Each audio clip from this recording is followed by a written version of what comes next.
Hello, my friends. Thank you so much for clicking on this video. My name is Tori. If you're new, I'm so happy that you're here. Today, we are going to be setting up my November reading journal spread, which I'm sure you saw from the title of this video. So we will get right into it.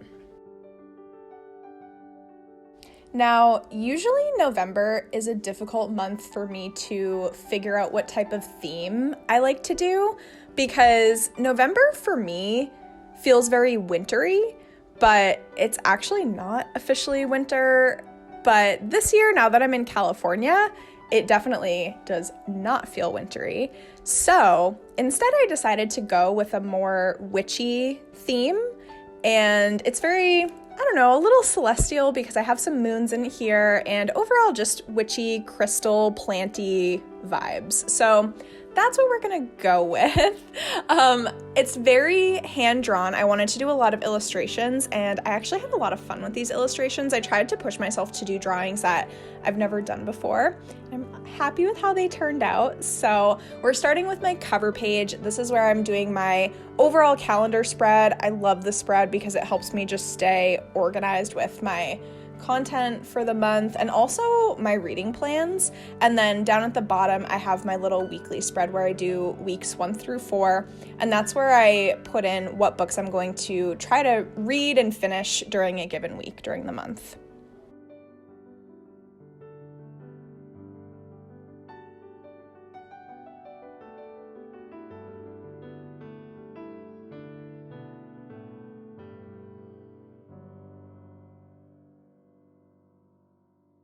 October was a little bit of a struggle for me. I had kind of like a 3-week period, so the majority of October, where I was just not in the mood to read, which was a shame because I was really enjoying the book and books that I was reading, but I found that I didn't have the attention span while I was reading. I would be distracted by a lot of other things, or I just wouldn't be in the mood to read. So it was very difficult for me to take a little bit of a break and just be patient and gentle with myself because I think that everyone really goes through phases with their hobbies, and reading is something that I really, really enjoy so much. And it's not that I fell out of love with reading. I think I was just going through a phase where I'm like, okay, I just need to take a break, be patient with myself. If I don't feel like reading, just don't force myself to read type thing. And I'm really happy that I did that. It was difficult and it was actually hard to hold myself accountable to not read. There was times when I was like, should I try to read something right now? And then I was like, no, let me just go on TikTok or watch Netflix or whatever. I ended up actually binging the anime show Jujutsu Kaisen, and now I really want to read those manga books. But it was very, very helpful. And then when I finally got to the point where every day I was like, okay, I kind of want to read. Okay, I kind of want to read. Then I finally started letting myself read again. And it was really helpful. I know that everyone deals with reading slumps differently, but that's what really helped me, was just allowing myself the time to step away for a little while.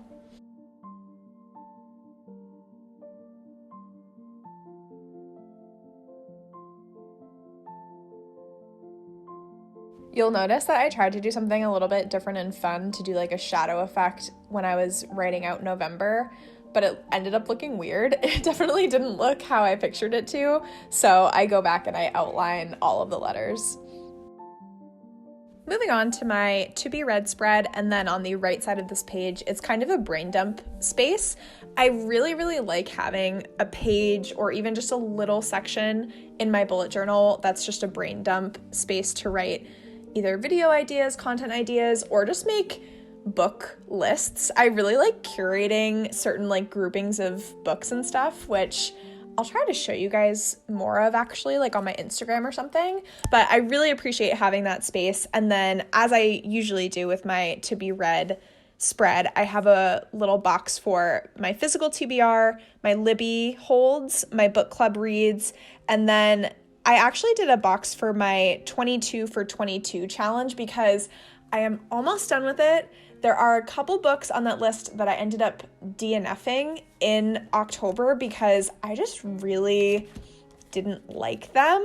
But I only have a handful left on that list. A couple of them are Lonely Castle in the Mirror by Mitsuki Tsujimura, The Girl in the Tower by Catherine Arden, City of Brass by S.A. Chakraborty, The House with the Chicken Legs by Sophie Anderson, For the Wolf by Hannah Witten, The Good Lie by A.R. Torre, and The Bone Witch by Rin Chupeco.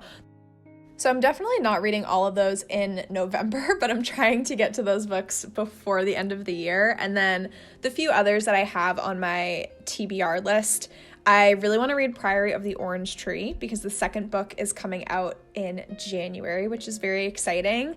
I also need to read The Poppy War, and then my friend Sarah recommended Jade City to me, and the audiobook is on Libby, so I'm hoping to get to that one as well.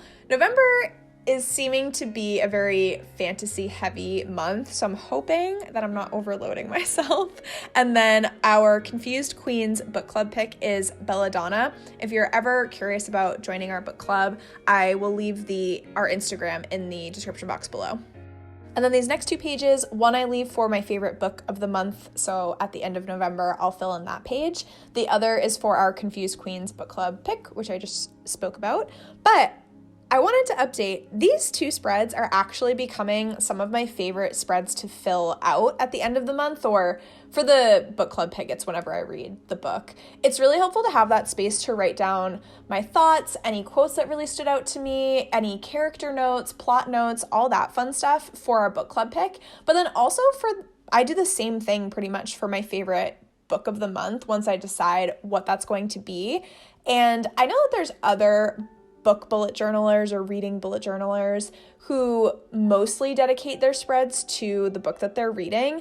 Now, I don't know that I would love to do it for every book that I read, but I think in my next bullet journal for next year, I'm going to leave more space to do this more frequently for certain books, because honestly, I'd probably do this for a lot of my 5-star books because it's just so fun. And then you have like a whole spread dedicated to that book where, again, you can write down quotes, any of your notes, like anything like that. And then if you need to discuss that book or you want to talk about that book or whatever, you have that page of your notes and your favorite things and stuff like that. So I think it's really fun, and it's something that I might do more of next year. So I guess stay tuned if I actually end up doing that.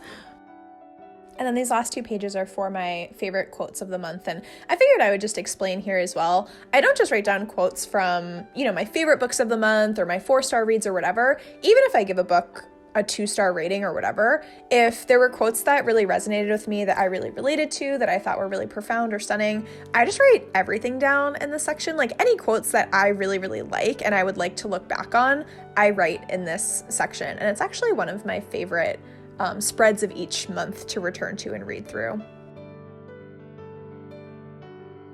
And then finally, I thought I would include this little section or clip of me filling in some of my content plans for November. But ultimately, this part of the video is my final flip through. I hope that you enjoyed this video. If you did, please be sure to give it a big thumbs up. Subscribe to my channel if you want to see more. I do monthly reading sprints. I post 2 videos a week. And if you're interested in joining my book club that I co-host with my 2 best friends called the Confused Queens Book Club, I will leave all that information in the description box below. Thank you so much for watching, and I'll see you in my next one.